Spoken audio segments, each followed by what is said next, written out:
Yes. There is the court places.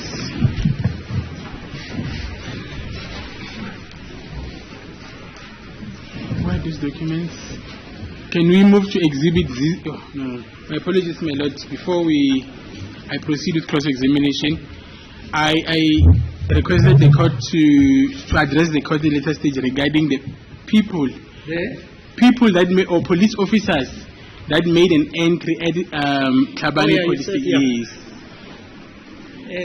Yes. Which police stations? Tlhabane. No, Phokeng, my apologies, Phokeng. Sorry? Phokeng, my apologies, my lord. Yes. Constable Mulife as well as Sergeant Ramaja. Constable Mulife. Mulife. And Sergeant Ramaja. That's correct. Right. Those are the guys. Okay. Yes. On which date was it, by the way? 20? Starting from the 19th to from the 19th of June 2020 to the 20th, they were still on a shift. You got it, Mr. Ramasepish? Indeed, so my lord, it was shown to me. And the time for that particular entry is 0040. 0040. And then when it was subsequently transferred to Primrose, it was 0045. Okay, thanks. Usakhumbula ngithi bekuthiwe kunamagama wabantu la bekade bebhala laba basenkeni noma eXhabane. Amaphoyisa kuthiwe uMulife no Ramaja ibona bekade bebhala ukuthi wena ulethwe ungalimalanga, umkhani yena wasayina kuphela.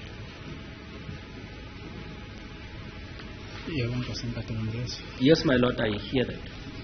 Now I want to introduce exhibit VV1. Manje, I gave them to Mr. Balo. Tufuna ukubonisa ubufakazi buka VV1. VV, yes. Okay. A document that was introduced in this court by your defense counsel.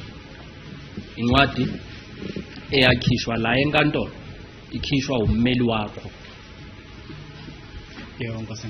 Yes, my lord. And I believe the document that you were consulted on. Uthi uyathemba ukuthi incwadi ebekade ummeli wakho eze kuwe ekhuluma nawe ngayo. Yes, my lord. A 4-page document. Incwadi ekuthi nama page awu-4.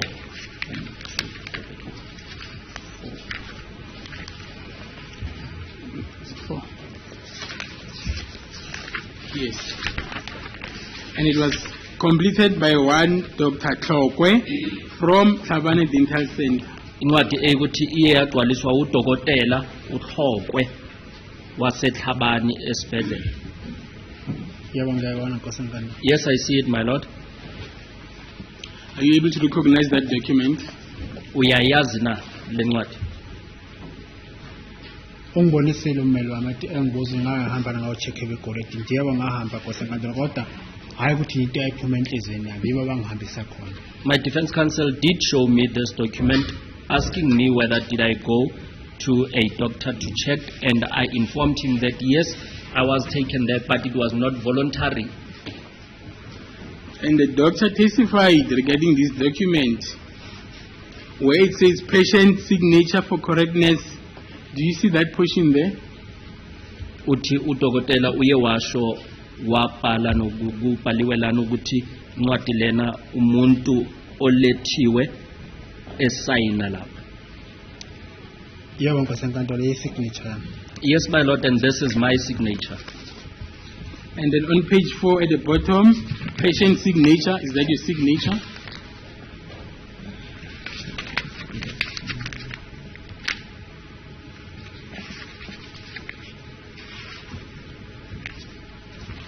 My lord, we seem not to have the last page. This one. Is it this one? Yes, yes. There's a signature at the Utilana, bottom. wena futhi osayinile. Yebo nkosenkantolo. Yes, my lord. Are those the signatures that you signed when you were at the vehicle, when the doctor approached you outside, when you were inside the vehicle? Ila usayine ngalesikhathi udokotela eza kuwe usemotweni. Yebo Nkosi enkantolo ngoba wayantshela ukuthi la usanele ukuthi izinye ngucheckile. Yes, my lord. And he had told me that you are signing that I did check you for a gold tooth. Outside the premises. Engaphandle kwesibhedlela. Not kwesibhedlela Nkosi enkantolo ngishoda phandle ngathi ngithe ngaphandle kwala engangeniswe khona. Indlu lengangethe wangaphuma ngaye emoto. Kanti mawuphuma lapho ungena ivranda nazi na iparking yemoto khona. Not ngaphandle, mangaphandle ngezulu. Angazi ngaphandle mgwaqo ahamba khona imoto ngezulu.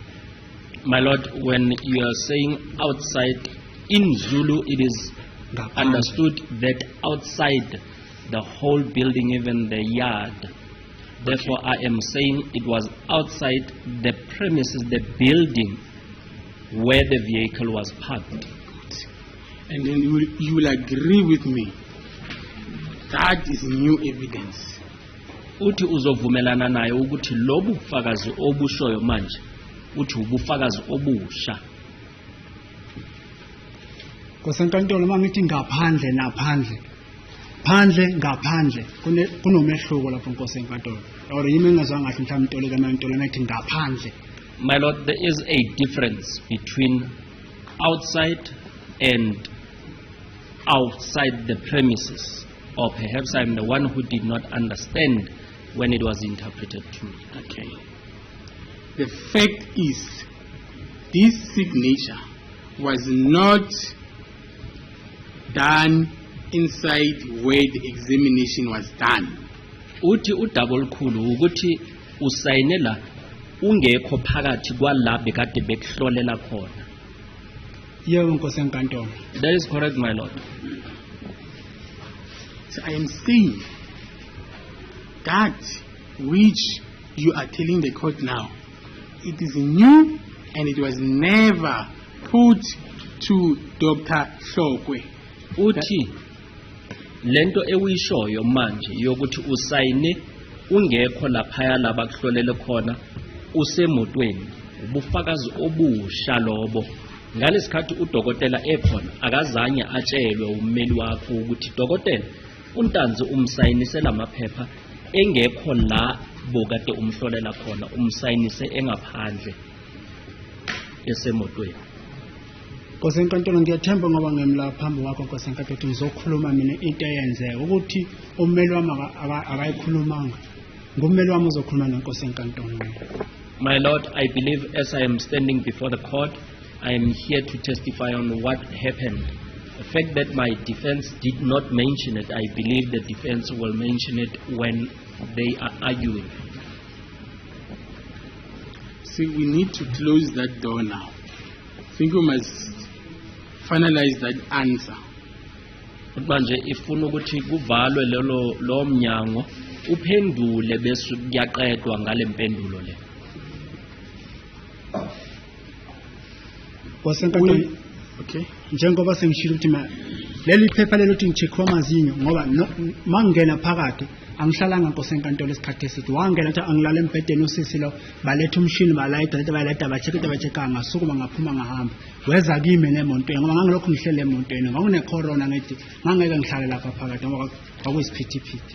My lord, even being checked, I did not take long in that consultation room because I was instructed that I should lie on the bed, and I did, and then a machine was brought to me. They checked whatever they were checking.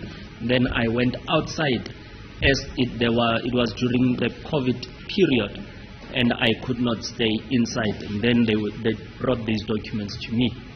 I understand, but I'm saying that important fact, you've deprived us an opportunity to get a comment from Dr. Hlokwe regarding the signatures. Uthi-ke uyazwisisa umshushisi le ndaba ewichazayo kodwa awubanikanga ithuba lokuthi babuze udokotela uHlokwe imibuzo ukuthi dokotela kungani uye wayosayinisa untanzi emotweni kunokuthi asayine la bekade ehlolelwa khona.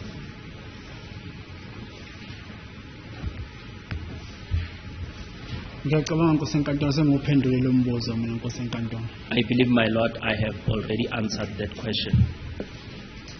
Can you repeat your answer? Ungayiphinda impendulo yakho?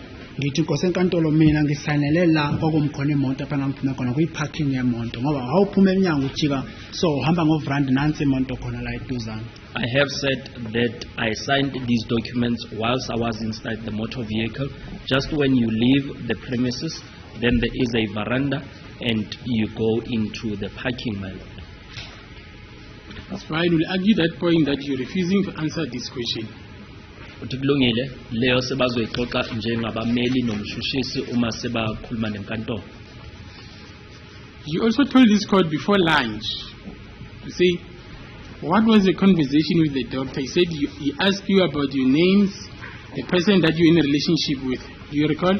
Uthi futhi uye wakhuluma ukuthi ukhulumeni nodokotela ngaphambi kokuthi siye kusidlo sasemini. Usakhumbula ezebe ekubuza udokotela ukuthi wena uhlala nobani umuntu lo ozwana naye ubani? Yebo ngiyakhumbula Nkosi enkantolo. Yes, I do recall that, my Lord. And the doctor testified in this court that the person that completes this section of the form, it is the nurse that does the administration there. He only starts where he starts with the health questionnaire. Uthi udokotela ke yena ngalesikhathela enkantolo uthe la phezulu umuntu obhala la phezulu yilaba abangale ngase reception abonesi. Udokotela yena uqala la ithi health questionnaire, imibuzo yoma sesekubuzwa ngempilo yomuntu. Nkosi enkantolo ngisacela ukwengithi kuyicacisa kancane. My Lord, may I please explain something? Ngiyathemba Nkosi enkantolo ngishilo ngathi ubhuti lo wayengichecka izinyo mina ayengichecka umlomo. Ufike sengilele embhedeni sethe usisa ngilala amaphepha ephethe usisi lo. I believe I have already stated that the gentleman who was checking me found me already lying on the bed as these documents they were in possession of that lady. Ukuthi kulamaphepha la kwakubhala igama lami kwakubhaleni mina into engiyiphendulile leyo ukuthi khatheni esengibuza usisi ukuthi uma kuyikuthi kunento abayitholayo wrong ubani umuntu abangamfonela ongaphandle ongakhona ukuthi baxhumane naye ngase ngibanika ama number la kalebohile phethana. And my Lord, the only period when I had answered it was when the lady said to me, if they are to detect something wrong, who can they contact? A person who is outside, and then that's when I get the contact numbers of Leboheng Petang. And then further details. Patient report to have been admitted for a heart condition in 2014 following a mining accident. Futhi lana kubhaliwe ukuthi umuntu lo bekade bemhlola abodokotela yena uthe uke walaliswa esibhedlela ngemva kokuthi wayekade enesifo senhliziyo ngo-2014 ngemva kokuthi uye waba engozini emsebenzini emayini. Nkosi enkantolo ngiyaphinda futhi Nkosi enkantolo azange ngalala esibhedlela semayini azange ngashaba itshe emgodini mina so la 2009 until 2020 ngize ngiboshwa azange ngalimala emgodini Nkosi enkantolo. My Lord, I would like to repeat once more, I have never been admitted in hospital, especially at work. I have never been injured at work from 2009 until 2020 from 2009 until 2020 when I got arrested, my Lord. I have never been admitted in hospital. On Exhibit JJ, confession that was taken by Magistrate Vivian Kronje, she also made the same entry regarding this condition.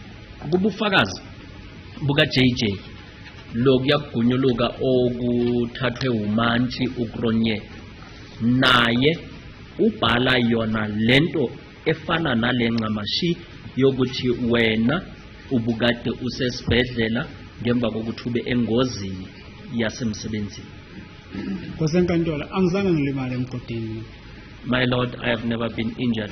Ukuthi yena wayekuthathaphi mhlambe bakhona abamtshelini hayi mina ngomlomo wami Nkosi enkantolo. On where did that come from? Perhaps the person was told, but not by me. Let's proceed.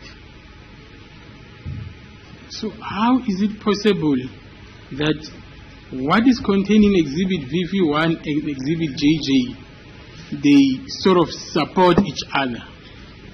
Manje ke uthi asiqhubeke buza kanjani ukuthi ubufakazi lobu buka VV nalobuyana buka JJ lezinto ezibhalile zicishe zifana. Kosenkantolo engikwaziyo ukuthi ayikho into engabuzwana ngokulimala mina futhi ngazange ngalimala. My Lord, what I know is that there's no way when I was asked about any injury and I have never been injured. Ngoba ngisho kosenkantolo mangacela manje ngicela ukunike ummeli wami ithuba landa ifayila lami. Lengafika ifayila lami la. Eza udoctor lawa engaphansi kwakhe lapha ngisebenza khona azosho ukuthi ngangalimala mina. And my Lord, I believe even if we could get an opportunity that my defense retrieve my file from work, then that file would show that I have never been injured, especially as it comes from the doctor who used to check me. I will tell you something that you don't know. Uthi uzokutshela enye into ongayazi. There's only one person that is common in this case that was seen by Dr. Hlokwe and Vivian Kronje, and his name is Bongani Ntanzi. Uthi uzokutshela na into ongayazi ukuthi uyedwa umuntu la kuleliqala owabonana no Vivian Kronje wabonana futhi no Dokotela Uhlokwe. Uthi lo muntu lo oyedwa uBongani Ntanzi. Kosenkantolo nami ngicela ukuthi umshushisi akhumbule ukuthi ayikho into engithe mina ngicela ukuyocheck igolide ngicela ukuyobona umama lo omlungu akhuluma ngayo ayikho into ebhala lapha zange ngize ngithi lento engifuna ukuyenza ngakho senkantolo. And my Lord, can the state please remember that I never said I would like to go and see to consult a doctor.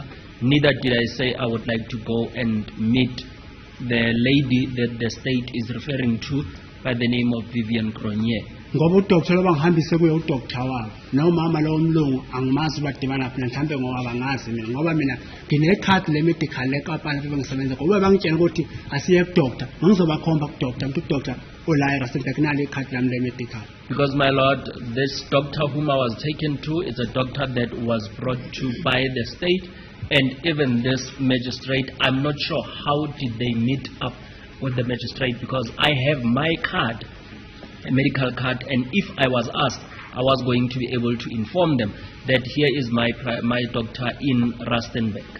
I then put it to you, say, that the only source of this information is one other than Bongani Ntanzi. Uthi uyakutshela ukuthi umuntu obanike lolu lwazi akekho omunye ngaphandle kwakaBongani Ntanzi. Ngamanga kosenkantolo. That is a lie, my Lord. Namanje kosenkantolo ngoba ngiyayitshela ukuthi yebo iqiniso ngangalimala akaze ngilimala kosenkantolo emgodini. Because my Lord, if it was true, I was going to inform the court that indeed I once got injured at work. I will argue that I don't have to invite you to tell me whether it's true or not. Uthi nalokho uzokuyeka ke umshushisi uzoyixoxa ke mase sebaxoxisana nomantshi nabo abameli sebayenza lokho okubizwa ama-arguments. Now let us proceed. An impression was created before this court that when you consulted Dr. Hlokwe, you were not taken to court. Hence this document was introduced. Manje kunomfanekiso oye wayenzwa la enkantolo ukuthi wena ithema uya kuDokotela uHlokwe wawukade ungayanga enkantolo ingakho kuqinise kunale encwadi. Kosenkantolo ngiyethemba mina sikanene la nomeli wami ngamtshela ukuthi lapha engangikhona kwavale khona ngedanger tape angenanga ngaphakathi. Wangena umhali nefile angazi uma kwenkantolo noma kwakoyini. Ngoba ngizengaze emveni kwesikhathi ukuthi lo umuntu wayezocheck emotweni ukuthi ngikhona ngempela yena. Emveni kwesikhathi iqala liqhubeka ngizengagcina ngenza ukuthi hayi yena amshushisa ophethe iqala lami eRustenburg. My Lord, I believe I have explained already that the place where we went to, it had a safety tape wherein I did not go in there. It was Mohani who went in and came back with a particular person, and later I learned that that particular person that came with Mohani to come check if it was indeed me in the vehicle, it was a prosecutor. I never went in that courtroom. Do you remember the time when Dr. Shokwe gave evidence that there's a certain lady that was assisting him in conveying the message to you because his Zulu was a bit shaky, and I'm borrowing from his words? Usakhumbula na ngalesikhathi udokotela uhlokwe ela enkantolo uye wathi yena kwakade kunomuntu wesifazane thizeni lo bekade emsiza ngesizulu ngoba isizulu sakhe sasikade singekho singalunganga kahle. Ngiyathemba nami Nkosi enkantolo ngikhulumile ngalo muntu ngathi igama lakhe angilazi kodwa futhi ngeke ngisamkhomba ngisho ngambona. I believe I have also stated that I do not know the name of that particular person and I would not be able to even point her out. So you confirm that at some stage or during this time there was a health questionnaire where questions were put to you and then you were answering. Uyavuma ukuthi ngaleso sikhathi uye wabuzwa lemibuzo le la ukuthi wena ubokade uphana ngeimpendulo. Nkosi enkantolo ngiyanqaba lento ekhulunywa ngumshushisi angivumi Nkosi enkantolo. My Lord, I am disputing what the state is putting to me. Mangizongena phakathi kuthiwa la umshini yezongilayida amanzi ngizokawenza amaqede kuthiwa mangisukuma yipi into engangakhuluma nayo ngoba into engayisalela namanje Nkosi enkantolo ngisalela ukuthi ngichelkiwe igolide namanje lokho ngishilo Nkosi enkantolo. As when I went into that consultation room, then I was instructed to lie on the bed and I did so. Then I was checked through a machine. These documents, I only signed them because I was informed that I am signing to confirm that indeed I was checked. So the lady that was translating English into isiZulu, what was he translating exactly? Ma lo sisi lo bekade etolika ukusuka kwisingesi ukuya kwisizulu wayekade ekutolikela ini? Mayithini Nkosi enkantolo usisi buti siqedileke ukucheck igolide sayina la ngiyasayina ngijona ngiyocheck igolide. My Lord, when that lady says to me, my brother, we are done checking for the gold tooth, can you please sign here? Well done. That is what she was doing and I signed. I'm saying well done to you, Mr. Ntanzi. Uthi uyakubongela mshushisi ngalokho. You see, now you're signing the document right there where you were asked there was no gold, right there. Uthi So that's not exactly what it says. If clarification can be asked, my lord, that's misleading and that unfaithful evidence. But the witness just said, the lady said to him, we are done, sign here. What other interpretation? But at what stage did he say that, my lord? I think that is the question that they should have asked the witness in examination in chief. I'm soliciting information from the witness, my lord, if I may be allowed. Yes, Mr. Sibani. yes, uthi ke umshushisi njengoba wena usanda kusho ukuthi usayinisiwe uma uqeda khona lapho ingakho wayekade ethu yakhalalisela ukuthi usukhuluma iqiniso leli eyena alifuna. Kusenkantolo angathi ngizokhuluma kangaki kusenkantolo manje ngicheck umuntu igolide la bese ngisukuma mina ngiphuma ngihamba ngemotweni mangifike emotweni ngithi nje ngisahleli nyala bese efika namaphepha ethi bhuti siqedile ungasayina wasesithole ukuthi igolide sekucheckile ngizothina ngitshela ngegolide enkosi enkantolo. My Lord, I do not know how will I be able to explain it, as after lying on the bed, and then I was checked, and then the lady said, thank you, we are done. Then I went to the vehicle, and she later came and said, thank you, we are done. Can you please sign here? That is the explanation I am giving, my Lord. And umshushisa khumbula ifa lapha ezandleni ngangifasile lento le ngikhisho ngokuthelezi nangokhiya wakhe ukuze ngisayine la mina. And my Lord, can the state please recall that I was cuffed and Mr. Buthelezi is the one that removed the handcuff for me to sign. Let's move along. This on record.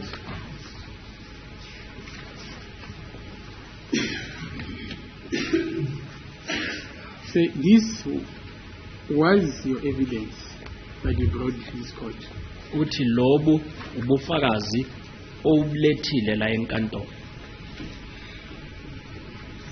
bulethwe yini? Brought by myself. Yes, through your attorney. Uthi yebo bulethwe wena buza nangommeli wakho. Yebo. Yes.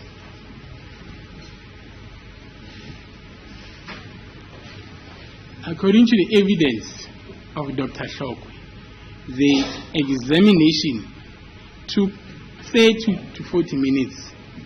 Ukuya ngobufakazi bukadokotela uHloqo uthe ukukuhlola lokuyana kuthathe imizuzu engaba 30 noma 40. Kusenkantolo ngeke ngiphendule isikhathi ngoba nesikhathi sokungena nesokuphuma kuye ngemotweni nesokuphuma emotweni ngiya kuye angisazi kusenkantolo. My Lord, I would not be able to testify on the time because even the time that we arrived at that place through to the time when I went back to the vehicle, I do not know. Mangakhumbula kahle ngiqala ukukhuluma la ngendaba yase Rustenburg. Ngikhulumile ukuthi umkhani wangishiya emotweni wangena ngaphakathi. Waphinde wabuya asikhatha ngesikala ngazo watshela ukutheleza ukuthi mabangivulela ngaphuma ngabalandela ngawo check out abangechekiwa ngabe ngahlala emotweni ngabashiya ngaphakathi. If my memory serves me well, I did mention in court that upon our arrival, Mukhane went inside and then he came back and informed Buthelezi to take me into the place, and that's when we went inside. And then after that we came back.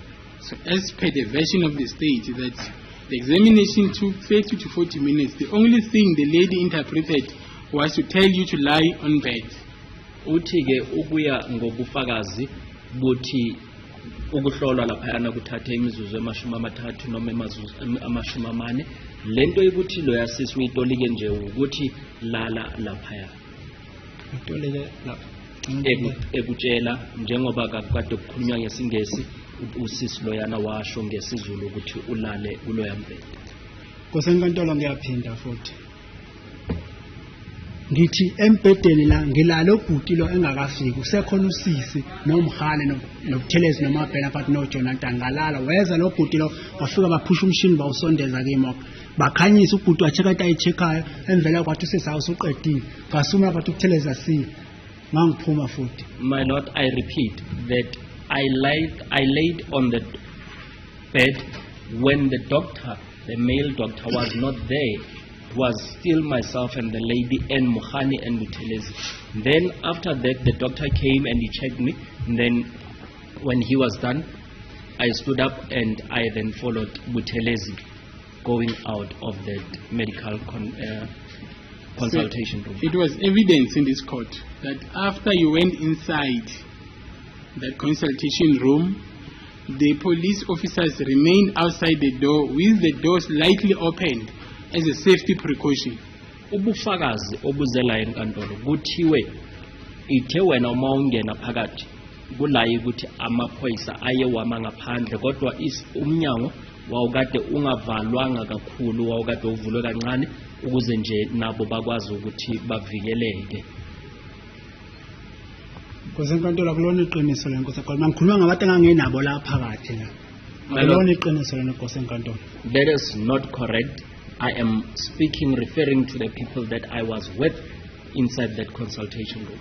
And then when Mukhane gave evidence, was that fact put to him that he was right inside when exhibit VV1 was being completed? Mukhane uma ephana ngobufakazi uye watshelwa na ukuthi Mukhane ngalesikhathi untanzi ehlolwa udokotela wawukade ungaphakathi? Ngiyethemba kusenkantolo bangelapha ngizokhuluma leti ayenzeka kimi mina kusenkantolo. I believe as I am standing here, my Lord, I am here to testify on what happened to me. Naleyenzeka ngikhona ngibona mina kusenkantolo. And what happened in my presence whilst I was seeing. So 2 people that you say were present, being Mukhane and Dr. Rhoqo, do not align the evidence with what you are saying. Abantu ababini labo wena uthi bayibakade bekhona abakhulumi into efana nobufakazi bakho. Mokhane nodokotela uHlobo. Kosenkantolo ngiyaphinda futhi. Ngithi mina ubhuti lo wafika ngicheck umlomo, ungithole senilele la. Angeke ngihlale nosisi nomhane mina ngiyisiboshwa. My Lord, I repeat, the gentleman found me already having lied on the bed, and I would not be seated with Mokhane and the lady there. Ngoba namanje ngisasho kosenkantolo ukuthi ngaphakathi la kwawusisi ngumhane uMabhena ngubuthelezi uJonathan lona engalazi igama lakho uyo le wayeme eminyango lo engalazi igama lakho okubani. And my Lord, I still repeat that in that consultation room it was myself, the lady, Mokhane, Jonathan, Buthelezi, Nobani, noMabhena. and Mabena. And then the one that I did not know his name was the one who was standing by the door side. Wasengena yena ke lo wafika ngikhanyisa ngomshini. And then came this particular one that brought this machine towards me.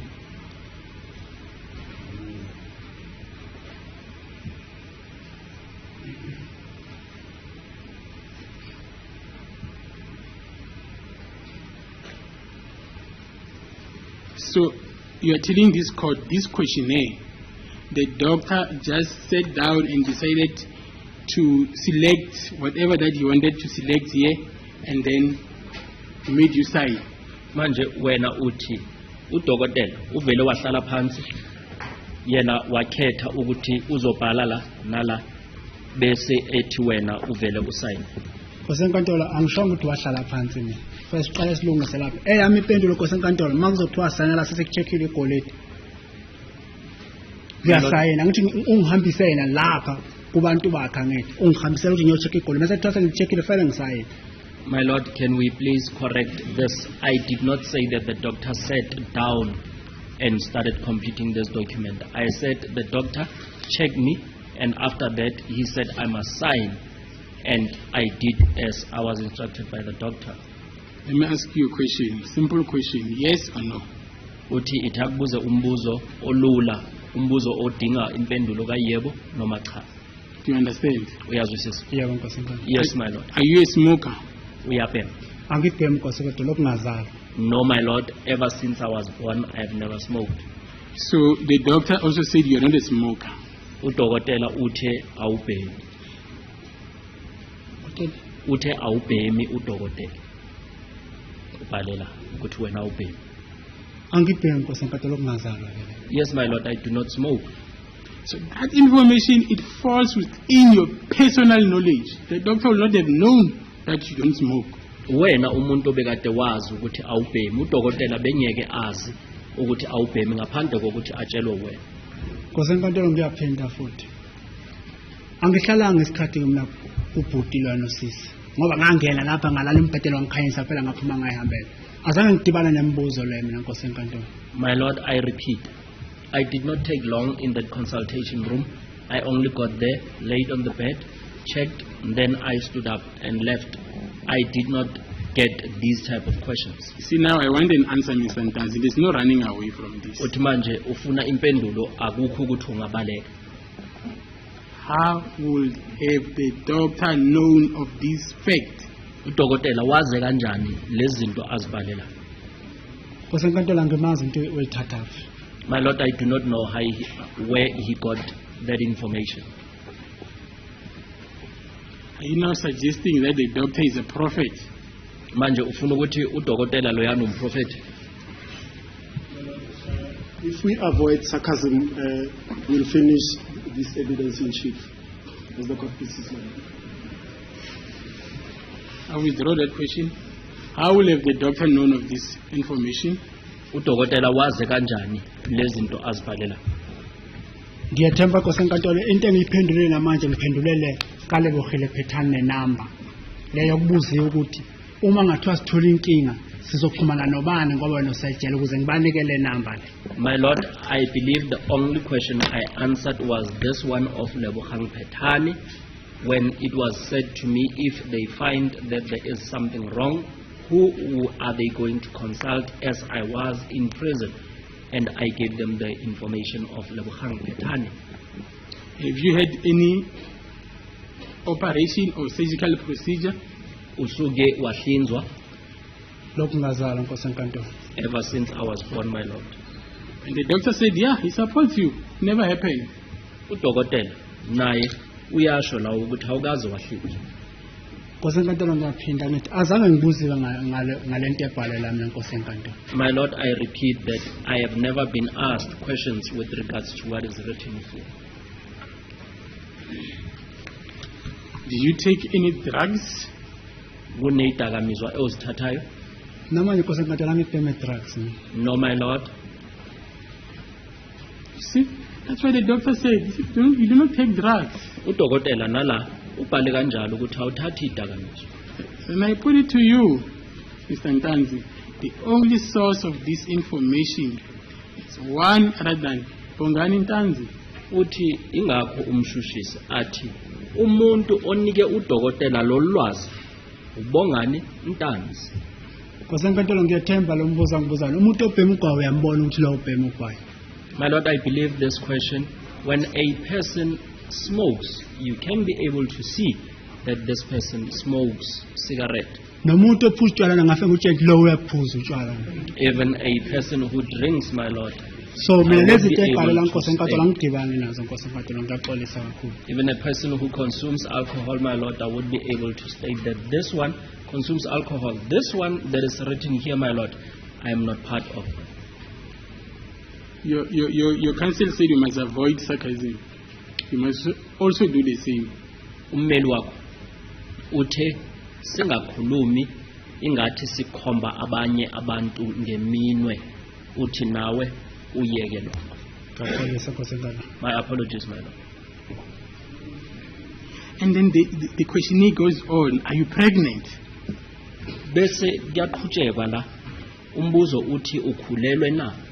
And then the doctor said no. Udokotela wathi cha. Nkosi enkantolo angazi noma umuntu enjengami uyakhulelwa ngiqala ukuzwa la lento ebhalwe. My Lord, I am not sure if a person like me would be pregnant. It is my first time seeing it here. Do you have TB or lung disease? Unaso isifo sesifuba noma esamaphaphu? Azange Nkosi enkantolo ngaphatha angazi ke manje akudala ngagcina ungena kumedical manje angazi. I don't know now, my Lord, but I have never been a patient of TB or lung diseases. Can you see someone, as you can see someone who smokes and drinks alcohol, that this person does have TB or does not have TB? Umuntu onesifo sesifuba uyakwazi ukuthi ungambona njengoba ukuthi uthi umuntu obhemayo nophuzayo uyakwazi ukuthi umbone. Angeke ngikwazi Nkosi enkantolo kumbona. I would not be able to see. And then you agree with me, the only way you can determine that is to ask that particular person, correct? Uyavuma ukuthi ukuze wazi ukuthi umbuze lo muntu ukuthi unaso leso sifo na. Nkosi enkantolo angisuchwephesha wokucheck abantu mina Nkosi enkantolo. My Lord. Umuntu engangamcheck.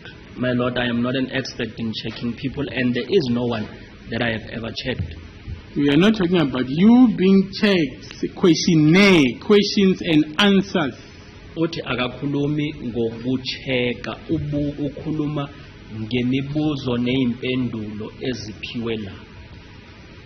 Njengoba ngisho Nkosi enkantolo ukuthi mina angidibani nalento ethikhwela ngoba akaze ngidibane nombuzo lona Nkosi enkantolo. My Lord, as I am saying, I have never met these questions, and I am not part of anything that was asked there. Were you on medication? So, really now, the witness has said ad nauseum. I'm using Mr. Baloi's word. Ad nauseum. I've got no part. I'm not part of this questionnaire, and still my learned colleague goes on through what is noted on the form. If he's got an argument, my lord, perhaps it's a matter that he can argue. As the court pleases.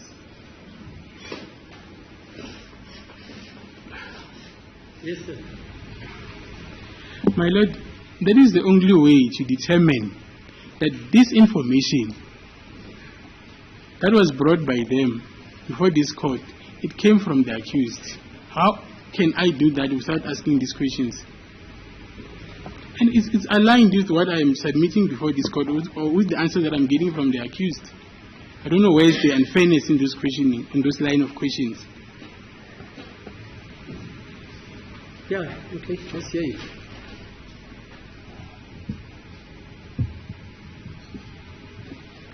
What, the last question, what was the answer? Impendulo bowutheni kumpendulo yombuzo wokugcina. Ngisacela ngikhumbuze futhi. May you please I was remind us asking of the about question? if you are on medication, yes or no. Ubekade ebuza ukuthi wena uthatha amaphilisi athize.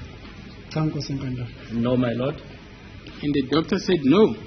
Nodokotela naye ubhale ukuthi awuthathi mithi ethize. Into engithanda Nkosi enkantolo ukuthi ubhale udokotela untanzi.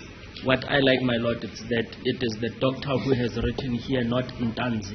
You never said you wrote this document. We say you answered these questions. Uthi umshushi sakazange athi uwe obhalela. Yena uthi uwe ophendulele mibuzo. Ngiyanqaba Nkosi enkantolo. I refuse that, my lord. Now, let us proceed. Let's get to the issue of signatures. Asiqhubeke ke siye kwindaba le yama signature. Did you know what was this document? Bowazi ukuthi yini le ncwadi? Nkosi enkantolo manginike incwadi ekuthiwa nathi incwadi yakho check igolide. Angithi uyangitshena, angimbuzi ukuthi incwadani uyangitshena. My lord, when I was given this document, I was informed that this is your document that we checked for the gold tooth. I was informed. But you do not know what is written inside this document. Kodwa wena wawukade ungazi ukuthi kubhalweni kule ncwadi. Angazi Nkosi enkantolo namanje ngiyaphinda ngithi makuthiwa sayina nayo incwadi yokucheck igolide ngizoyisayina ngithi ungicheckile igolide Nkosi enkantolo. I did not know what was the content of this document, my lord. And when it was given to me that sign, here is a document that we have checked for your gold tooth. And indeed they checked, and that's why I signed, my lord. And then, without any assault or force, you signed this document twice. We signile le ncwadi kabini, ungashawanga, ungaphoqwanga. Ngiyathemba Nkosi enkantolo emlonyeni wami lokhu ngishilo ukuthi kuthiwa nali iphepha sayina ukucheckile igolide. I Lokhu believe, ngishilo my njalo lord, nje Nkosi enkantolo phambi kwakho. I have said that they came with this document and said I should sign as they have checked for the gold tooth.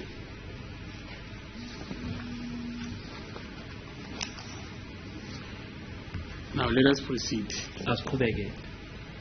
Let's just put away exhibit VV1. Uthi le sibenge.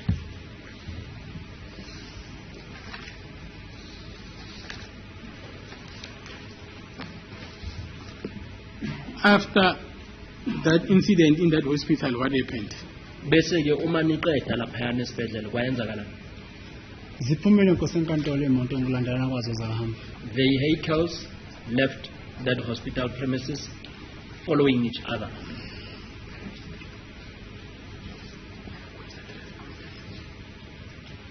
Where were they heading to? Beziyaphi imoto?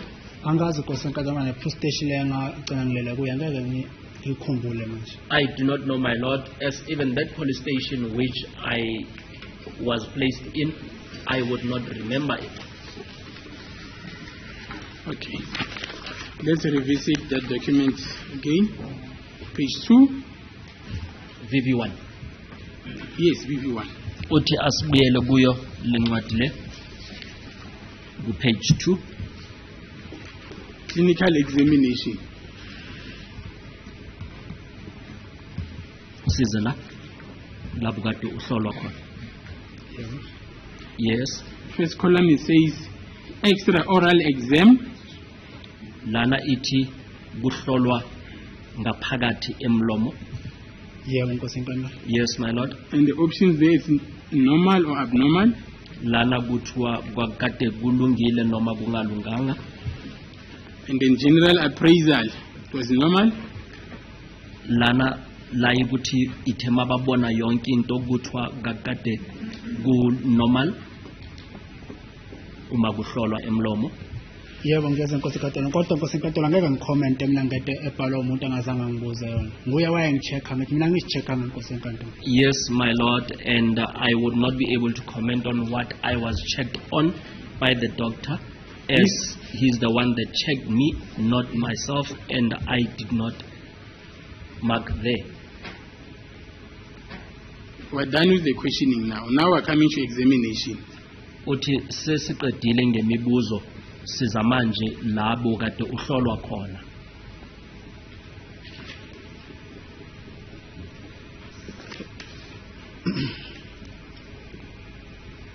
And that's what he noted when he examined you. Izinto udokotela azibhalile uma ekuhlola. Yebo ngiyezwa. Yes, I hear that. And he said you were normal. Uthe yena wawukade ulungile unormal. Kusho yena Nkosi enkantolo nta kusho mina. That is what he said, not me, my lord. Lymph nodes, normal. Yena ke lapha ku number 3 uthe ngaphakathi emlomo wena wawukade ulungile. Yebo ngiyezwa Nkosi enkantolo. Yes, I hear that, my lord. TM joints, normal. Wathi ne nama joints la wokuhlafuna wayekade nawo elungile. Yebo ngiyezwa Nkosi enkantolo. Yes, I hear that, my lord. Intraoral exam, normal. Wathi nala emlomo ngaphakathi phezulu kwakade nakhona kulungile. Yebo ngiyezwa Nkosi enkantolo. Yes, my lord, I hear that.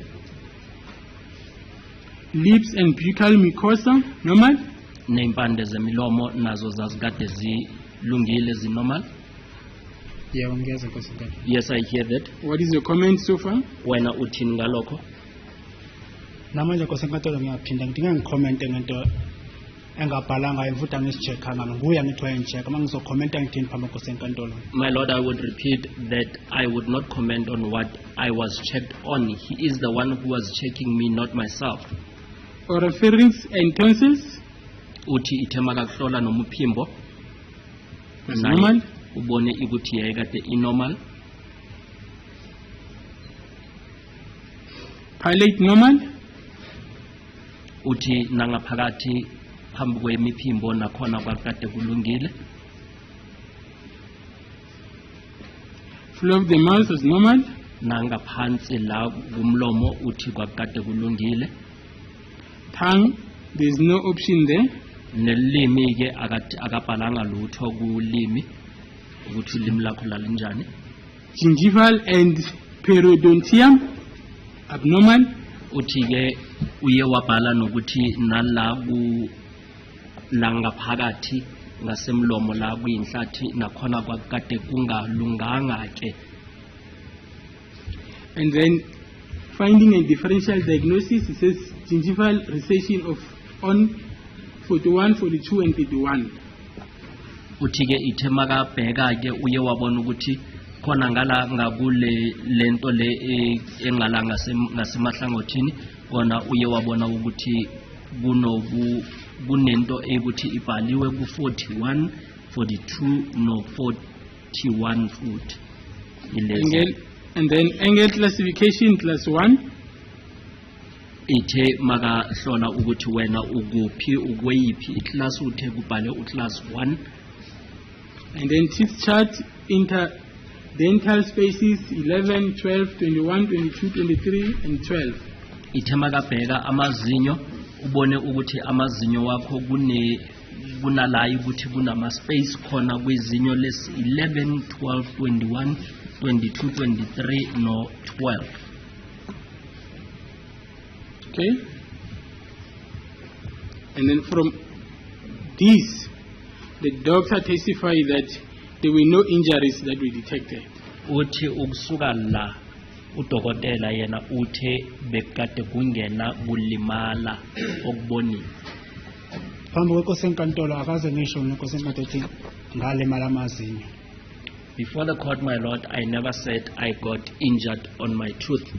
Okwesibili Nkosi enkantolo mina engifuna ukwazi ukuthi yonke lento ayibhalela wayengichecka ngasiphi isikhathi ngoba kimi weza ngento eyisipuna ngathi insimbi encane ehamba efaka lapha phakathi kwamazinyo ukuthi wayengichecka namathansela yonke into efundwa la iyangimangaza Nkosi enkantolo. My lord, I would like to also know when did the doctor check me all of these things, because he came to me with a certain object that looked like a spoon and he just checked in between the tooth. I don't remember him checking me all of these things, including the tonsils. So you forgot now that you told this court that he came with something like a light when you were made to lie on the bed. Uthi manje umshushisi ukhohliwe ukuthi wena utshele inkantolo ukuthi udokotela uze nomshini onesibani okhanyise kuwe. Namanje Nkosi enkantolo ngisho njalo ngithi mayeza nomshini belayida la kimi uphethe into engathi ispoon so uyifaka la emazinyeni ezikhaleni zamazinyo la ami futhi aphendula straight etshena usisi lokuthi akangitshela ukuthi akaze ngilifake egolide kuna space segolide la. Yes, my lord, I still remember that I did say he came with that light and he came with an object that looked like a spoon, and he checked in between the spaces of my tooth, and he informed this lady that she should inform me that there was no space for a gold tooth. So, lying on top of that bed, that light inside your mouth, was that not an examination? Manje njengoba wakade ulele laphayana kuleyo mbhede nalesi yasibani naye elibele ephethe leyanto leyana kwakade engakuhloli na. Nkosi enkantolo ukuthi angikwazi ukuthi amakhansela akazangiphatha kube mhlawumbe akangiphatha ngizokwenza umzekelo. Nkosi enkantolo uma umuntu efaka ispoon phakathi kwamazinyo usuke echecka yena kanti so angichecka lento ayifuna emazinyeni. My lord, it's just I have never had a problem with tonsillitis. If I had, I would be informing the court. But when a person brings an object that looks like a spoon and checked in between the tooth, that person, I believe, is checking my tooth. Ngoba namanje phambi kwekatolo lokho ngikhulumile la ukuthi mina ngafaka ispoon phakathi kwamazinyo leze ebhalwe la ngithi Nkosi enkantolo angizazi mina. And my lord, I keep on maintaining that I was only put that object that looked like a spoon.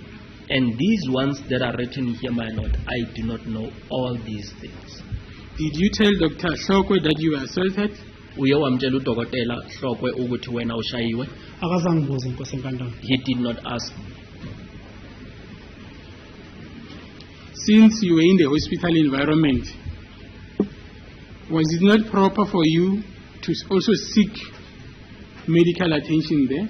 Njengoba wawukade usesibhedlela awucabanga ukuthi indawo ebekade ilungile ukuthi khona lapho ucele ukuthi uhlolwe ukuthi ulimele manje udinga usizo? Nkosi enkantolo ngiyethemba lapha ngihanjiswe khona kwangesiya intando yami kwangesiya imvume yami futhi akaze ngirepotele ukuthi sikusa kubani. My lord, I believe wherever I was taken to, it was not my will and it was not my choice. And I have never gotten a report that we are taking you to such a place. Ukube mhlambe babe ngivuzile ukuthi medical yakhiphi angizothi abanginike ifoni ukuthi bayiphethe mfanele umuntu angilethele medical ngibatshela ukuthi asingelela ku doctor wami lo othatha imali kimi. And if I would have been asked, where is your medical? I believe the witness is referring to a medical aid. He would have asked for his phone so that he can be able to contact a person who was in possession of his medical aid so that he would be able to go to his doctor. And the doctor said you were communicating very coherently and fluently. Uthi udokotela naye wawukade ukhuluma kahle naye. Ngiyethemba Nkosi enkantolo nommeli wami ngimtshela ukuthi baba uNgomezulu ayikho into engayikhuluma nalomuntu osebhokisini. My lord, I believe I have also informed my defense attorney that Mr. Ngomezulu, there is nothing that I spoke to the gentleman who is in the witness stand.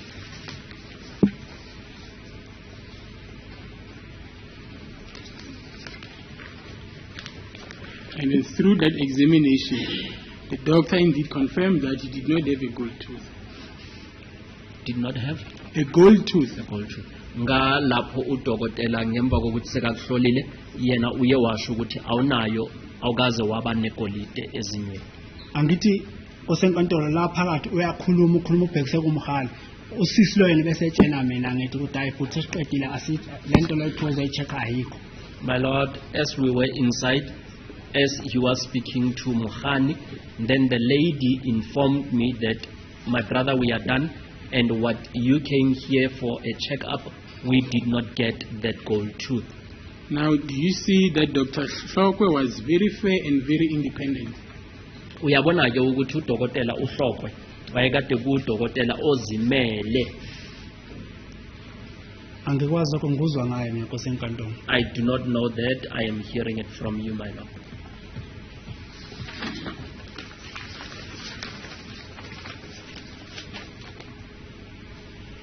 Yes. Now, let us proceed from the point where now you are heading back to a certain police station. Take me through that. Asuke ke la esibhedlela siye la ubokade near police station ethize. You are leaving Rustenburg now. Where did you go Angisengiyaphuma to? manje eRustenburg. Niyephi? Angisakhumbula Nkosi enkantolo uma ngangikhumbuza i-police station ngoba itengididayile ama-police station for ukuthi bengingena ngapha ngangena angizazi kahle kahle ukuthi bangikhishwe namhlanje ngizolalaphi.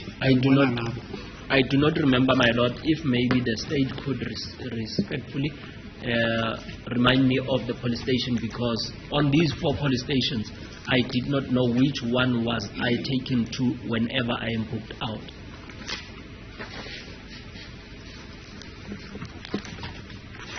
Before we get to that police station,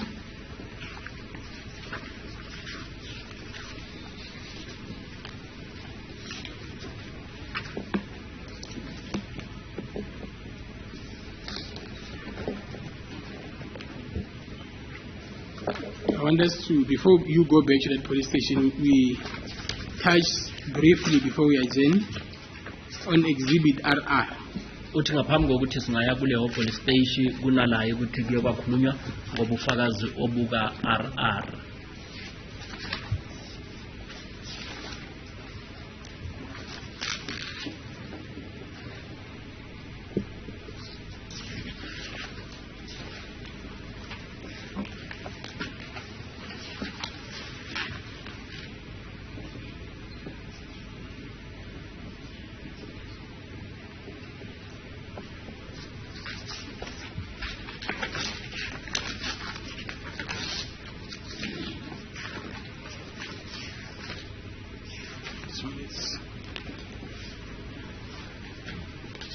Page 1. Can we please the same? We have only VV here. You don't have RR.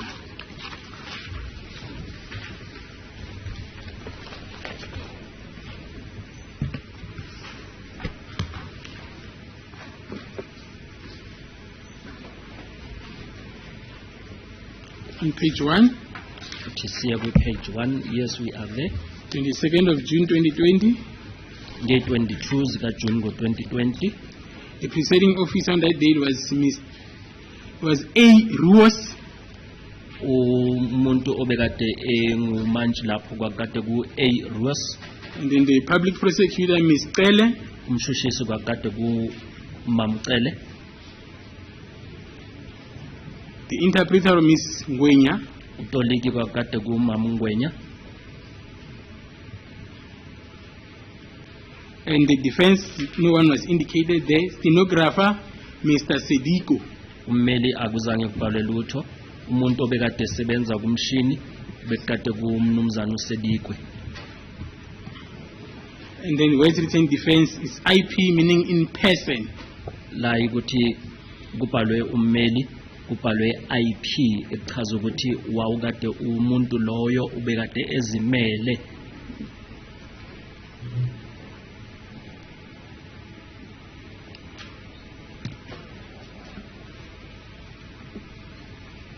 And then according to these documents, if I interpret it correctly, your election was to be represented by legal aid. Ukuya ngale ncwadi uma eyifunda kahle umshushisi uthi kubonakala ingathi wena Msolwa uye wakhetha ukuthi umelwe abameli laba abohulumende abangakhokhelwa abaka legal aid. Nkosi enkantolo. Namanje ngiyaphinda. Ngithi Nkosi enkantolo ngelanga ngisecourt eRustenburg. Akaze ngene ngaphakathi nalo mmeli ngeke ngimkhombe la mina.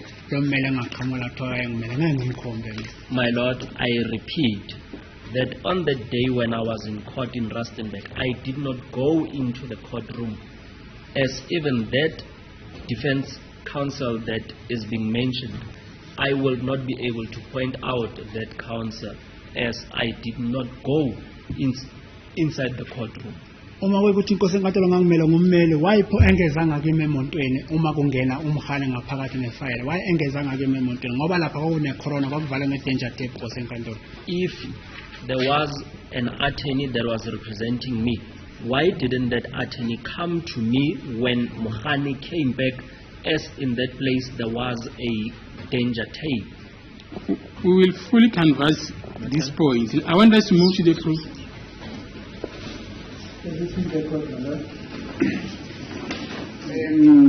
As my colleague is referring this court to Exhibit RR, it appears from the portion that he was reading, which is page 1, he brought the attention of the court to the presiding officers, the public prosecutor, interpreter, etc. were.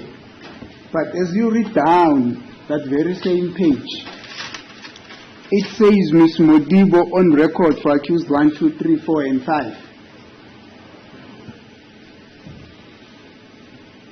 I'm not so sure whether the state is aware of that indication. So it means, and as I look on the face of the charge sheet, which is the J15, we don't have accused number 1, 2, 3, 4, and 5 here. We only having accused number, only one accused was Bongani Sandison Tanzi. So that basically indicates that what the court's attention is brought to could and is not a proper reflection of what happened on that day. Therefore, reliance on this charge sheet, on this Exhibit RR, is very faulty, my lord. Unless the state is able to explain who this Ms. Modibo, who these accused, these 5 accused were, that Ms. Modibo was appearing on their behalf. Otherwise, reliance on this charge sheet can really not be heard in terms of what it is contained on what I've just drawn the court's attention to. Thank you, madam. Yes, Mr. Sibanda. From the face of the J15, my lord, is only one accused person. And on page 1, it is a pro forma that the magistrate used in that particular court, just to make the process much quicker, to even indicate Ms. Modibo usually being the legal aid office of that particular court. And by saying accused 1, 2, 3, 4, there's nothing there that was indicated where there were other accused persons. Where it says accused number 1, which is only reflected as the only accused person in front of the J15, it was indicated legal aid. So I can only make a submission as far as that there was no other accused person, he was the only accused person. And these proceedings, they are in relation to him only. And as a result, the matter was postponed in custody and the accused did not have bail at that stage. So your submission is that that's a proper record? That is a proper record, my lord. Yeah, you can argue that with Mr. Mnisi, whether it's a proper record or not. Is the court, please. I say you two can argue that. Because he says it's a proper record. I can. Yeah, I'm prepared to argue it right now. No, you don't argue right now. You argue at the end of the case. Okay. Thank you. Yeah, well, Is the court, please. Just before we adjourn for the day, let's quickly move to the appearances of the 18th of July 2020.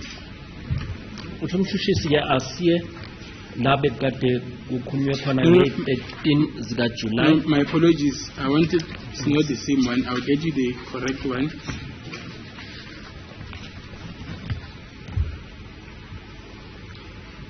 August 2020. Sorry.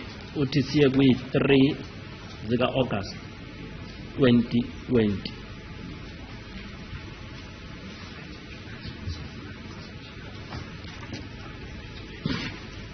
I just want to demonstrate something.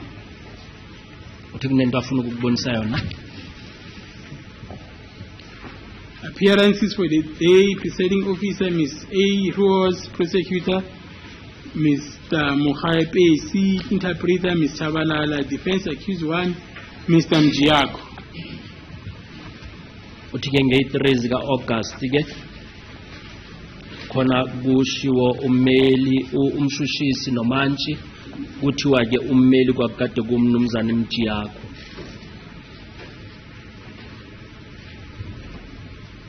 please see a copy? Don't have that page. It's only R. In this RR. Yes. On that Page number? Page number 5. Page number 5. Yes. The same RR. Exhibit RR, my lord. Okay, only it's on page 5 now. On page 5.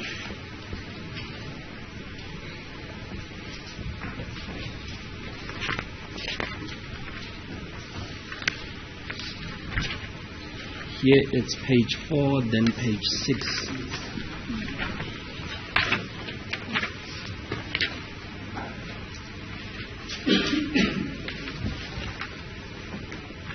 Now page 5. Yebo. Umanchi kwakade ku A Ross, Mshushisi ku Mr. Mohapesi. Before my speaker proceeds, as well with us, the dilemma is just, I've just noted now, what was disclosed to us also is missing page 5. So I've just borrowed one from Advocate Baloyi, but the rest of my colleagues also do not have page 5. Mr. Sibande, they say there's no page 5 in that document. Or it's only you who has page 5.